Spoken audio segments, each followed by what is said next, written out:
This is DRF, Race of the Day. Hi, everybody. Dan Illman, Mike Beer. The DRF Race of the Day for Sunday, August the 22nd, is the first jewel in Canada's Triple Crown. Let's throw up the field for race number 10 at Woodbine, the historic Queen's Plate. $1 million is the purse. 3-year-olds fold in Canada. You can download free formulator past performances for this race on the Race of the Day event page at drf.com. Access them and handicap along with us. It is a full field, Mike. Good luck coming up with a strong favorite in here. These horses are very evenly matched.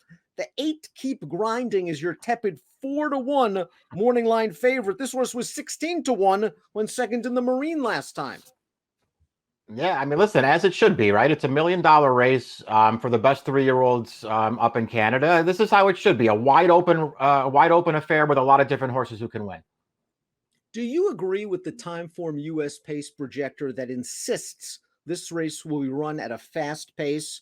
Take a chance the number 4 just went gate to wire, going 1 mile and a 16th. Hadassah was on the pace last time out, but this horse really isn't a confirmed front runner. Riptide Rock is stretching out. I think he'll show tactical speed. Is there a chance that Take a Chance can slow this down? I mean, I guess that there's a chance. I would think that going for this kind of a purse with a big field like this one, that guys would be coming out of there running and looking for position. So, maybe they won't go, super fast, but they shouldn't be walking. Synthetic debut for the number 1 Safe Conduct. And I'm really not sure what I think about Safe Conduct, Mike. This horse ran in a couple of tough graded stakes races, one off the turf, and then in the Belmont Derby, where likely he was overmatched against European Invader Bolshoi Ballet. He earned a nice figure on grass 3 starts back, but he was also 38-1 in that race. Synthetic for the first time, and he's likely to take some money with a Rad Ortiz aboard. Yeah, I kind of agree with you. Like, I didn't know what to do with this horse. He won that allowance race 3 back. I know that he was a big price in there, but he really ran that day. I mean, that was a really impressive victory for him over what has turned out to be a good field too. So, I don't want to say it was a fluke. His last 2 races since they stepped him up, and obviously, I guess you could just give him a pass for the sloppy track one 2 starts back, but he really hasn't classed up with the better horses in his last 2 races. So that's a concern. I just think it's interesting that he's here. I would never bet him to win at a short price. The number 2, Harlan Estate, is a son of Cantharos who has been able to stretch his speed to 1 mile and an 1/8. Let's watch his most recent start on July the 16th. I'm not sure I love the field that he beat in this race, but he shows a lot of determination to get up and beat Dance Samo, who's also going to run in the Queen's Plate. He looked beat. He really reached out for ground and just got his nose down. Yeah, he got the room in here. He never gets by this horse on the lead, but I guess he just got the right box that right at the wire. Dan, I still think Dan Samo ran the better race last time, but this horse ran fine. And listen, his race 2 back, even his first start for this trainer, he ran well that day. He took the race to Keep Grinding. He got the better of him in there, and he just got run down at the end. A horse I definitely want to use in multiple race wagers. And remember, this race kicks off a 20-cent guaranteed pick 4 with a $250,000 guaranteed pool. Hadassah, the number 3, 10-1 on the morning line. Last time out in the Marine, this horse was just keyed up. He pulled his way to the front on the backstretch through quick interior fractions, and I think he paid the price late. I think if he can rate a little bit better, he could be stronger at the wire.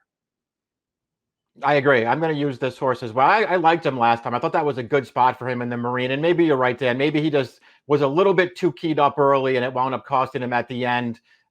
He still took a little bit of a step forward in that race, though, I thought he ran well in that race. I really liked his debut at the end of last year. I'm using this horse. Let's watch the maiden win for the number 4, Take a Chance, your expected Queen's Plate pace setter from Timeform US. Now, this was his first race around 2 turns. The son of Munnings is able to get to the front, and he holds them all off en route to a 73 Beyer speed figure, a lifetime best. Now, he must improve again, but he's very lightly raced, and was nice to see him handle the 2 turns. Yeah, he ran well in this race, I thought. I mean, I know that he got control, but they sort of pushed him along up there. I thought he made a solid pace. He didn't absolutely, he didn't just get loose on the lead and walk. I thought he made a solid pace in that race, held off the favorite to the wire, and did that pretty easily as well. it's just going to be way tougher for him to beat this field, Dan. But as you mentioned, he's very lightly raced and could improve. The 5 HC Holiday is still a maiden. He finished first in a maiden optional 3 starts back, was disqualified from purse money, and he was placed second via disqualification last time out in the plate trial. Take me through that race. It was a race that didn't seem to have a lot of early hitting up front, and he was kind of down inside. Yeah, I don't know how much of a trial it was for this race. Then they only got 4. They crawled on the early lead. And this horse was just rated right from the start. They took him in hand from the gate. They took him back to last. He just sat there on the outside. He tried through the stretch. He couldn't really make up any significant ground in there, but he tried all the way. And I actually feel like that might have been a deceptively good effort. I thought he ran well when they stretched him out for the first time, 2 starts back. That was just a race that did not come back for him at all. And he tried really hard in there. I liked that performance. And I know he got disqualified from the 7 furlong race. I thought he ran really well that day too. I think this horse is underrated. Money for Row, the Woodbine Oaks winner, takes on the boys. Let's watch her effort in the Woodbine Oaks. And you just had a feeling she was coming up to this race the right way off of a nice prep in the Celine. She may not be the greatest gate horse in the world, but if you give her a little bit of pace, she has a strong finish, especially at these longer distances. This is a comfortable win over a pretty decent field. Yeah, she ran well in this race. I mean, I think she's pretty good. She was good on turf. It feels like she's just as good, if not better, on this surface. We've seen fillies do, well in this race several times over. She's a factor in this race. Distance is going to be the big question for the 7 Riptide Rock. Both of the wins have come at 6 furlongs.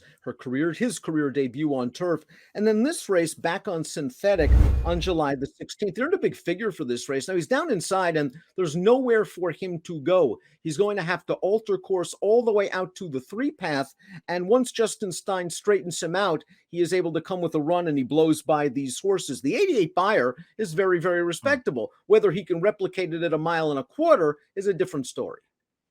Right. I mean, that was a good win for him, and maybe he's just a horse who really improved on synthetic, Dan. He's another one who I feel like it's way too hard to take a price like 6-1 on him in this race. But he really ran last time. Here's your morning line favorite. Keep Grinding, the number 4. Let's watch the Marine. First time against stake sources for Keep Grinding. Runs a fine second at 16-1. He's in behind horses here turning into the stretch. He's going to get to the outside, and he's going to get up for second behind Easy Time, a horse that we liked but kind of underperformed in his subsequent start at Saratoga. I look at a horse like Keep Grinding, and I see a horse that is still learning the game, Mike. He might need to be a little bit more professional on Sunday. Yeah, he probably will. I mean, I guess the thing, as the morning line favorite, Dan, I guess the things that I just don't like about him are, he just goes evenly in his races, and maybe that will bode well for him, stretching out to 1.25 miles. But I mean, it's not like he has some kind of big finish. In his last 2 races since they've come back as a 3-year-old, he's had good trips in those races, and he had every chance to win either one of them, and he didn't get up either time. Big price coming up on the 9. Go Take Charge. Let's watch his runner-up effort last time out. It was a maiden special in an off-the-turf race. He got up close to the pace. It was nice to see the improved early speed stretching out. He's in between horses, just can't finish in the lane, and now he's taking a giant step up in class. Yeah, I mean, I don't know that, finding the improved speed last time necessarily helps him in this race. And he just, for whatever reason, they're going to take a shot in here. You don't blame him for that, but he hasn't run a race that's going to make him competitive in here. The well-bred Dance Some Mo is 12-1 on the morning line for Graham Motion, a son, of course, of Uncle Mo. We saw him just missed to Harlan Estate in that 9 furlong synthetic race. For a first effort on synthetic, Mike, it wasn't bad at all. And I liked how he rated on the lead. He doesn't seem like a speed crazy type. So I can envision a situation where Patrick Husbands has him in the second flight off a solid pace. Yeah, I like that too. I like his running style. I thought he ran well last time. Again, I mean, I know he got nailed on the money there. I still feel like maybe he ran the better race, even though he got nailed right on the wire there. I thought he took a little bit of a step forward last time, Dan, and I feel like he can get the distance. So I'm going to use the source. Avoman, the 11, was a stakes winner at Woodbine on the turf as a 2-year-old. He is now paired up by her tops in both races this year, including the aforementioned plate trial. Let's watch that race right now. Again, it was a 4-horse field. They weren't going very fast, and it turns into a sprint for the last 3/16 of a mile, and Avoman just has the best finish. He seems to be going the right way, this horse, Mike, and the extra distance, I think, benefits him. Yeah, I agree. I like his last two races. He sat just off the leaders here and had the best finish. That's the one there. Getting up for third is HC Holiday. You saw him trying to rally from last and just holding his position without gaining ground. I don't really have any knocks on this horse, Dan. It feels like he could be an okay price in this race, and I think his last two races are both good. Mike, were you surprised that the 12 Title Forces was close to the pace last time out? I know there wasn't a lot of speed on paper, but this is a horse that came from out of it in his seasonal debut up at Woodbine, beating a couple of these horses, and his finish just wasn't there. I have a feeling he's better than what he showed in that race, and he actually improved his buyer up to an 80. Yeah, he did. I listen. He's very lightly raced, so we'll see what happens. I didn't love his race last time, but I guess at the end of the day, they were sort of asking a lot of him. Dan, it was just his third career start. They stepped him up in class and stretched him out a little bit in distance. I don't know. He ran fine in that race. He feels like a horse who could contend right back. Couldn't find the excuse for Dursky in the plate trial. Again, we saw them all sprint from home, and he finished 4th of 4. He is a likable horse. He's hit the board in 6 of 9. Not only is it a tough spot, it's a tough post. It is. I mean, he is the horse who was sort of bothered. You see, the runner-up in that race wound up getting disqualified. He was disqualified for bothering this horse as they were dueling down to about the 8th pole in there. I don't know that he was on the lead on a very slow pace, though. And at the point where he was bothered by that horse, it kind of felt like he was already getting out finished. Let's take a look at our top pick for the Queen's Plate. It's the first jewel of Canada's Triple Crown. You want to know how tough this race is? Take a look at our picks. We're all over the place.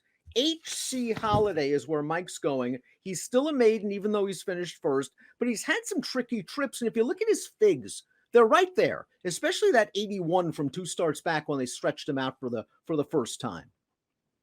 Yeah, I just think he's a little underrated, Dan. I don't think he's necessarily a very likely winner of this race. I just think he might be better than he looks on paper. I think both of his last 2 starts are good, even though it looks like maybe he just wasn't quite good enough. I think he ran well both times, and he's going to be a price. There's a good chance the Riptide Rock is a closing sprinter. My feeling is that he likes these alternative surfaces, synthetic turf. He just didn't seem to run as well on dirt when he was in the States earlier this year. Plus, he has a lot of bottom. He's had 5 races this year and enough pedigree maybe to last this trip. I need more than 6 to 1, as Mike mentioned. HC Holiday for Mike, Riptide Rock for me. This should be a great edition of the Queen's Plate. Enjoy and best of luck.